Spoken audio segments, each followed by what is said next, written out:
Hello students, today we are going to study again the chapter Journey to the End of the Earth, that is from the book Vistas, subject English, class 12th, writer Ishani Toshi, objective to explore the literature and grow our vocabulary. Difficult words we are going to know about. Paltry means meager, means least amount. Unmitigated means unqualified. Here in the chapter this is unbeneficial. Blaze means indifferent. Phytoplankton means process of sustaining ocean food chain. Phyto means photosynthesis. Plant means plant, here is meaning as plants. Plankton means process of sustaining ocean food chain. Here in this chapter we are going to read, and we are going to start from human impact. Up to this we have studied that humans were having no any medical facilities on Antarctica, and that was good. That was not good. Impact, human impact. Human civilization have been around for a paltry 12,000 years, barely a few seconds on the geological clock. In that short amount of time, we have managed to create quite a ruckus, etching our dominance over nature and our villages, towns, cities and megacities. The rapid increase of human populations has left us battling with other species for limited resources, and the unmitigated burning of fossil fuels has now created a blanket of carbon dioxide around the world, which is slowly but surely increasing the average global temperature. Here in this paragraph, the writer is saying that human civilizations were very few developed before 12,000 years, but that seconds development has led to the management of ruckus means rose, etching means printing our presence, our dominance on the nature, कुदरत के साथ हमने village settle किए, towns, cities, mega cities. We have settled down ourselves on the land. The rapid increase of human population has left us battling. We are battling with those species which are very limited on the earth. And the unmitigated burning of fossil fuels. Unmitigated here is unqualified. Unqualified means we are not wishing to the burning of fossil fuels, but it has created a blanket of carbon dioxide around the world, and that has led to the global warming surely. Climate change is one of the most hotly contested environmental debates of our time. Climate change एक आज की date में एक बहुत ज़्यादा sensitive issue है debates के लिए. Will the west Antarctic ice sheet melt entirely? क्या अंटार्कटिक की जो आइस है वो क्या सारी की सारी पिघल जाएगी? Will the Gulf Stream ocean current be disrupted? क्या गल्फ स्ट्रीम ओशन है वो डिस्ट्रप्ट हो जाएगा? Will it be the end of the world as we know it? जिस संसार को हम आज देख रहे हैं क्या ये खत्म हो जाएगा? मे बी, शायद, मे बी नॉट, शायद नहीं. Either way, Antarctica is a crucial element in this debate, not just because it is the only place in the world which has never sustained a human population and therefore remains relatively pristine in this respect, but more importantly because it holds in its ice cores 500,000 years old carbon deposits trapped in its layers of ice. If we want to study and examine the Earth's past, present and future, Antarctica is the place to go. He is saying here that Antarctica is a crucial element in the debates. People related to geography, related to geology, they all are debating on the point Antarctica. क्या इसकी सारी बर्फ पिघल जाएगी या नहीं पिघलेगी? क्या जो आज हम संसार देखते हैं वो खत्म हो जाएगा या नहीं होगा? और ये इसलिए नहीं कि सिर्फ अंटार्कटिका पे बर्फ है या वो उसकी एग्जिस्टेंस पे, उसकी प्रेजेंस पे क्वेश्चन मार्क है, बट इसलिए भी कि ये एक ऐसा प्लेस है जहाँ पे अभी तक ह्यूमन पॉपुलेशन सस्टेन नहीं कर पाई है, सर्वाइव नहीं कर पाई है, ना ही इसको ह्यूमन पॉपुलेशन ने सस्टेन करने की कोशिश की है। मतलब ह्यूमन पॉपुलेशन से अंटार्कटिका का अभी तक कोई ज़्यादा इम्पोर्टेंट रिलेशन नहीं है, because it holds it's in ice course 5 million years carbon. पर इसकी बर्फ की सतहों में 5 मिलियन ईयर्स एगो की कार्बन के रिकॉर्ड्स हैं इसमें। इसलिए ये एक बहुत इम्पॉर्टेंट इवेंट रहता है, बहुत इम्पॉर्टेंट टॉपिक रहता है, एक बहुत सेंसिटिव टॉपिक रहता है किनके लिए, डिबेट्स के लिए। कौन लोग डिबेट्स करते हैं? जो ज्योग्राफी से रिलेटेड है या जियोलॉजी से रिलेटेड है, वो जो कि ग्लोबल वार्मिंग के बारे में बात करते हैं, जो कि बात करते हैं कि अंटार्कटिका की बर्फ पिघल रही है। If we want to study examine the Earth's past, present and future, Antarctica is the best place to go. अगर हम अर्थ के पास्ट, प्रेजेंट और फ्यूचर को देखना चाहते हैं, जानना चाहते हैं, एनालाइज करना चाहते हैं, तो Antarctica is the best place to go. हमें इस बेस्ट प्लेस पे जरूर जाना चाहिए। Students on ice, the program I was working with on the Shokalskiy aims to do exactly this by taking high school students to the ends of the world and providing them with the inspiring educational opportunities which will help them foster a new understanding and respect for our planet। कह रहा है कि जो programme student के साथ उन्होंने बनाया वो था स्टूडेंट्स ऑन आइस। इस प्रोग्राम में वो शोका स्काइज के साथ काम कर रहे थे। एग्जैक्टली वो बच्चों को, हाई स्कूल के बच्चों को वहाँ ले जाना चाहते थे ताकि उनको एक इंस्पिरेशनल एजुकेशनल अपॉर्चुनिटी दी जाए, वो समझ सकें कि हमें ऐसे प्लेसेस को कैसे बचाना है, कैसे इनकी एग्जिस्टेंस को कायम रखना है और अपने प्लैनेट को उन प्लेसेस के साथ जोड़ के कैसे समझना है। It has been in operation for 6 years now. इस ऑपरेशन को पिछले 6 साल हो चुके हैं, headed by Canadian Geoff Green, who got tired of carting celebrities and retired. Rich curiosity seekers who could only give back in a limited way. तो इस operation को उन्होंने किसके साथ किया था? जियोफ ग्रीन के साथ, जो कि अपने साथ सेलिब्रिटीज को ले जाते थे, जो कि क्यूरियोसिटी सीकर्स होते थे और वो उनको बहुत लिमिटेड वे में कुछ दे जाते थे। But with the students on ice के साथ ही offer the future generation of policy maker.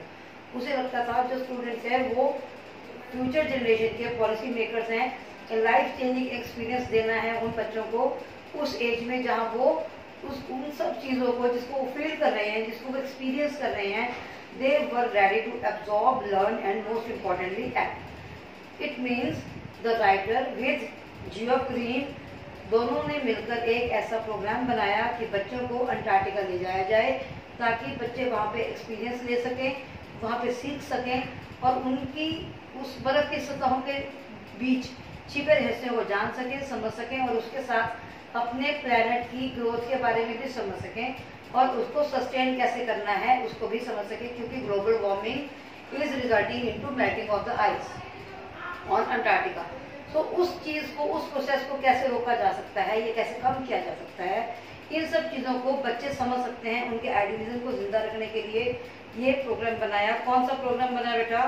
Students on ice. The reason the program has been so successful is because it is impossible to go anywhere near the South Pole and not be affected by it. It is easy to be blazed about polar ice caps melting while sitting in the comfort zone of our respective latitude and longitudes, but when you can visibly see glaciers retreating and ice shelves collapsing, you begin to realize that the threat of global warming is very real. Now, what is the reason behind this program? वो चाहते थे कि ये programme successful हो जाए, जो कि हुआ भी, क्योंकि ये हम जो टीवी पे बैठकर न्यूज़ सुनते हैं कि अंटार्कटिका के ग्लेशियर्स पिघल रहे हैं, उस सुनने में, उस इजी जोन में बैठकर सुनने में और एक्चुअल में एक्सपीरियंस करने में बहुत ज़्यादा फर्क होता है। जो कि चाहते थे, कौन चाहता था? राइटर चाहते थे कि मेरे स्टूडेंट्स इन चीज़ों को खुद से एक्सपीरियंस करें, अनुभव करें और तब वो इसको अंदाज़ा लगाएं कि ये ग्लोबल वार्मिंग का जो कॉन्सेप्ट है वो सच में ही कितना भयानक है। Antarctica, because of her simple ecosystem and lack of biodiversity, is the perfect place to study how little changes in the environment can have big repercussions. Antarctica अपनी एक सिंपल इकोसिस्टम की वजह से और लैक ऑफ बायोडाइवर्सिटी की वजह से एक परफेक्ट प्लेस है पढ़ने के लिए कि कैसे एक हल्का सा चेंज बहुत ज़्यादा बड़े रिपर्कशंस में बहुत बड़े भयानक रिजल्ट्स में कैसे कन्वर्ट होता है। Take the microscopic phytoplankton, those gases of the sea that nourish and sustain the entire Southern Ocean food chain. Now he is saying, let's take the example phytoplankton. Phytoplankton means those gases, those processes that nourish and sustain the entire southern food chain system. These single-celled plants use the sun's energy to assimilate carbon and synthesize organic compounds in the wondrous and most important of processes called photosynthesis. जो बहुत बारीक घास की तरह दिखने वाले समुद्र की सतह के ऊपर पौधे तैरते हैं, वो कैसे कार्बन डाइऑक्साइड को एब्जॉर्ब करते हैं, उन्हें कैसे सिंथेसाइज करते हैं ऑर्गेनिक कंपाउंड में, और सबसे ज़्यादा अच्छी बात कि वो फोटोसिंथेसिस कैसे बनाते हैं। Photosynthesis means, as you all know, photosynthesis is the process of making food by absorbing carbon dioxide and sunlight and they release oxygen. तो ये एक प्रोसेस होता है समुद्र के अंदर के जीवों के लिए, जिससे वो अपनी लाइफ सस्टेन करते हैं, सर्वाइव करते हैं। ये कैसे होता है उन बारीक पौधों के साथ, उस प्रोसेस को बोलते हैं phytoplankton. Scientists warn that a further depletion of ozone layer will affect the activities of phytoplankton, which in turn will affect the lives of all the marine animals and birds of the region and the global carbon cycle. Now scientists warn, scientist ये चेतावनी दे चुके हैं कि अगर ozone layer की एक भी और लेयर डिप्लीट होती है तो फाइटोप्लैंक्टन की जो प्रोसेसेस है वो उसको वो अफेक्ट करेगा, और इससे इसका जो रिजल्ट होगा बैड इफेक्ट होगा, जो इस फाइटोप्लैंक्टन के डिस्टर्बेंस का, वो मैरिन एनिमल्स और बर्ड्स, जो मैरिन यानी कि समुद्र की सतह के नीचे जो एनिमल्स और स्पीशीज रहती हैं, उन स्पीशीज की लाइफ का डेंजर हो जाएगा, और ग्लोबल कार्बन साइकिल को तो ये अफेक्ट करेगा ही करेगा। In the parable of phytoplankton, there is a great metaphor for existence. Take care of the small things and the big things will fall into place. अब कह रहे हैं कि फाइटोप्लैंक्टन के साथ साथ अगर हम छोटी बड़ी सभी चीज़ों के एग्जिस्टेंस का और इनकी लाइफ का ध्यान रखकर चलें तो सब चीज़ें अपने आप ठीक होती चली जाएंगी। नेक्स्ट है इसमें walk on the ocean. My Antarctic experience was full of such evidences, but the best occurred just short of the Antarctic Circle at 65.55 degrees south. The Shokalsky had managed to wedge herself into a thick white stretch of ice between the peninsula and the Tadpole Island, which was preventing us from going any further. The captain decided we were going to turn around and head back north, but before we did, we were all instructed to climb down the gangplank and walk on the ocean. So there were all 52 of us kitted out in the Gore-Tex and blades, walking on a stark whiteness and seemed to be spread out forever.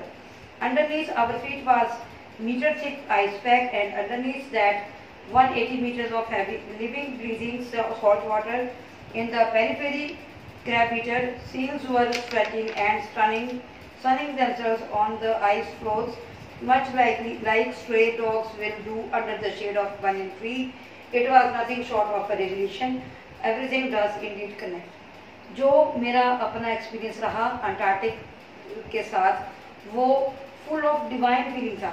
Epiphanies means full of divine feeling. Divine feelings, those feelings we can feel supernatural powers थे। उस पे Antarctic पे जो मेरा अनुभव था वो मेरे लिए सुपर नेचुरल पावर को फील करने जैसा फीलिंग थी।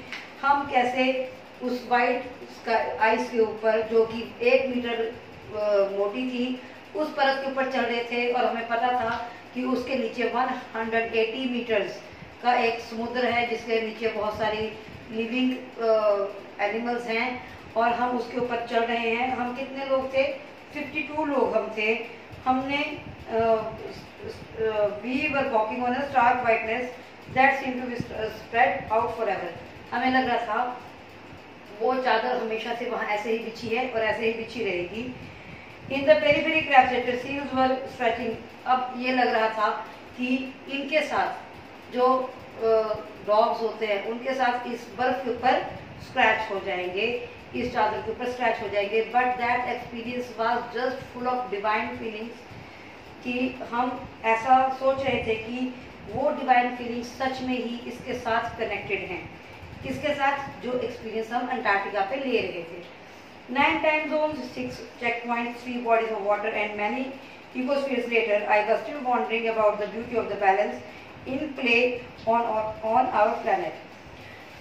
9 time zones, 6 checkpoints, 3 bodies of water और बहुत सारे ecospheres, ये सब होने के बावजूद भी मैं बहुत ज़्यादा वॉन्डरिंग था, बहुत अमेजिंग फीलिंग थी मेरे अंदर कि कैसे ब्यूटी ऑफ बैलेंस प्ले कर रही है, कैसे खेल रही है ये सुंदरता हमारे प्लेनेट के ऊपर। How would it be if Antarctica were to become the warm place that it once used to be? क्या होगा अगर अंटार्कटिका दोबारा से एक गर्म स्थान बन जाएगा जैसे कि पहले था? Will we be around to see it, और would we have gone the way of the dinosaurs, mammoths and woolly rhinos? क्या हम इसको देखने के लिए रह सकेंगे या फिर ये दोबारा से डायनासोर्स, मैमोथ्स और वूली राइनोज के हवाले हो जाएगा? क्या अंटार्कटिका अगर बर्फ पिघल जाती है तो, अगर इतना गर्म प्लेस बन जाता है तो हूज से क्या कहा जा सकता है?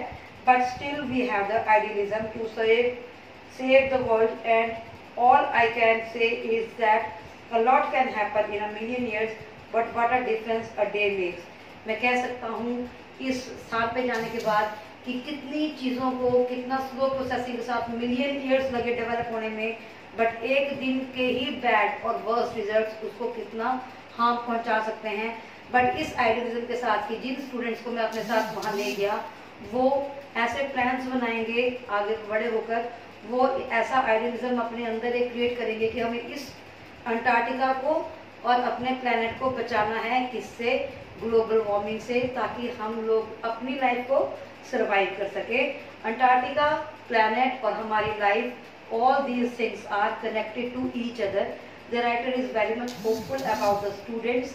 Those we can assume as our future leaders. So students, it is the responsibility of our next generations to save our earth, to save Antarctica. Thank you so much. You have to discuss all these questions, like the world's geological history is trapped in Antarctica. How is the study of this region useful to us? World की geological history Antarctica में trapped है बेटा। I have read in the chapter that in the layers of its ice the millions years ago जो carbon के record थे वो इसमें हमें मिलते हैं, इसलिए ये जियोलॉजिकल हिस्ट्री के पॉइंट ऑफ व्यू से इम्पोर्टेंट है। What are Geoff Green's reasons for including high school students? ताकि स्टूडेंट्स जो हमारे आने वाले भविष्य के नेता हैं, they can make more better and best plans to survive, to sustain our planets and Antarctica region. Take care of the small things and the big things will take care of themselves. What is the relevance of this statement in the context of the Antarctic environment? कि अगर हम Antarctic का environment बचाने की कोशिश करते हैं, हम पोल्यूशन से अपने अर्थ को, अपने प्लैनेट को बचाने की कोशिश करते हैं, तो in the vice words action हमारी अपनी सर्वाइवल, अपनी सस्टेनेंस और ज़्यादा लॉन्गर टाइम के लिए हो सकती है। Why is the Antarctica the place to go to understand the Earth's present, past and future? Because there are so many old records, million years before records are present in the layers of white Antarctica. Antarctica की जो बर्फ की चादरें हैं, जितनी उनकी layers हैं, उसमें गैसेस से लेकर जो भी चेंजेस अब तक हमारी अर्थ पे हुए हैं उनको रीड किया जा सकता है, उनको एनालाइज किया जा सकता है। इसलिए Antarctica is a very important geological part of our earth, our planet. Please do write these answers, these question answers in your fair notebooks. If you have any problem, you all have my number. You can contact me anytime. You can send me on the WhatsApp messages also. And if someone else who has not my number, they can use the comment section. Thank you so much.